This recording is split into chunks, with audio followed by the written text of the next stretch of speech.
Rome. For centuries, the name itself was a weapon. Its legions marched across continents, its roads stretched like arteries, and its cities were beacons of power. To the people who lived under its eagle banner, Rome was eternal. An empire so vast, so powerful, it felt like it could never truly fall. But by the late 4th century, the cracks were starting to show. The endless frontiers were no longer quiet. The empire's vast resources were stretched to a breaking point. And in a twist of irony, Rome began to rely on its former enemies, the very barbarians it once conquered, to defend its borders. North of the Danube River, a great migration was underway. Entire Gothic tribes were on the move, but they weren't marching toward Rome as invaders. They were fleeing. Behind them, a new terror had emerged from the east. The Huns, they were a storm of riders, fast, ruthless, and seemingly unstoppable. Faced with annihilation, the Goths did something that would have been unthinkable just a generation earlier. They looked south to their old enemy and asked for help. They asked Rome for refuge. And Rome, seeing an opportunity for new recruits and laborers, agreed. On paper, it was a sound plan. In reality, it was a catastrophe waiting to happen. What the Goths found was not protection, but exploitation. Corrupt Roman officials saw the desperate refugees as a source of personal profit. They hoarded food, selling it at impossible prices. They treated starving families like prisoners, abusing their power without fear of consequence.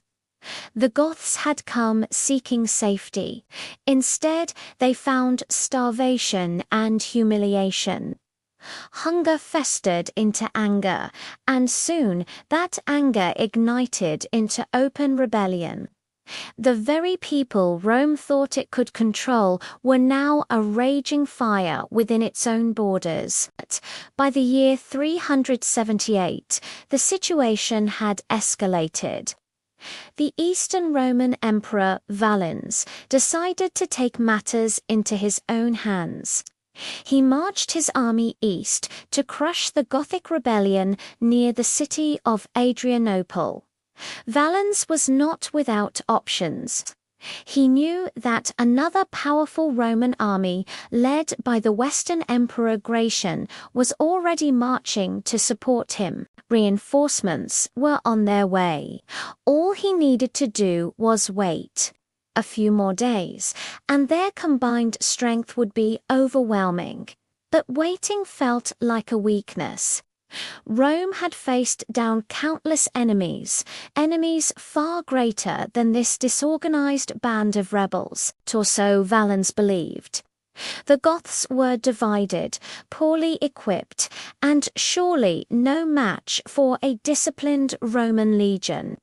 Victory seemed not just possible, but inevitable, and Valens wanted the glory of that victory all for himself. So he made his choice. He chose speed over caution. He chose pride over patience. He ordered his army to attack. On a blistering August day, the Roman army marched toward the Gothic camp. The sun was merciless. The long, grueling advance under its heat exhausted the soldiers before the battle had even begun. They were thirsty. Their formations stretched thin and disorganized, and then everything went wrong. The Goths were not disorganized. They were ready. As the tired Roman infantry finally engaged the main Gothic line, a hidden force of Gothic cavalry, which had been away foraging, suddenly thundered onto the battlefield. They crashed into the exposed Roman flank like a tidal wave. Panic ripped through the Roman ranks. The element of surprise was total. The disciplined lines, the foundation of Roman military might for centuries, began to buckle. Orders were screamed but lost in the chaos. Cohesion collapsed. What was meant to be a decisive, orderly battle descended into a desperate, swirling melee of slaughter. Rome's legendary formations shattered completely.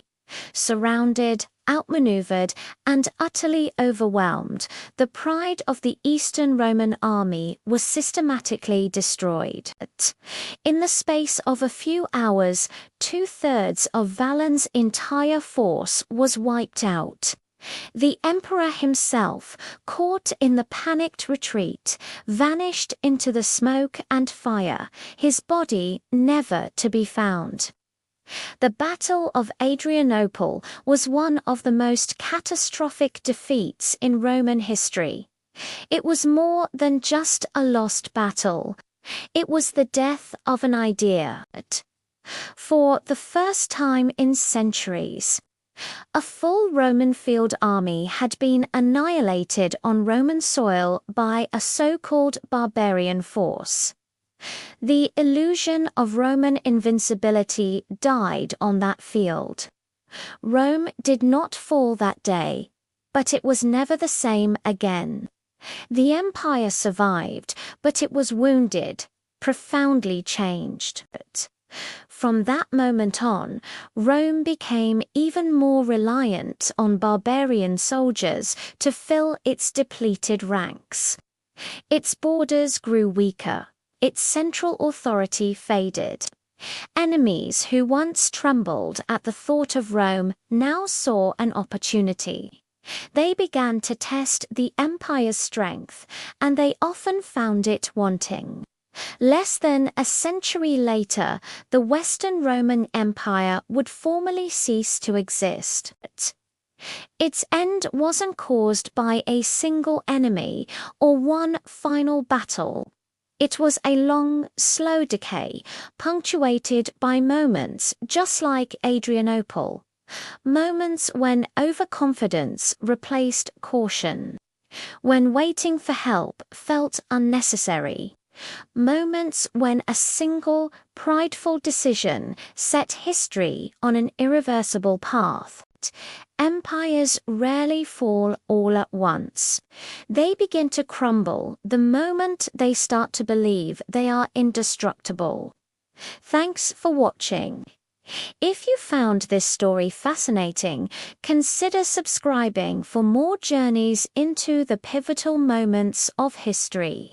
We'll see you in the next one.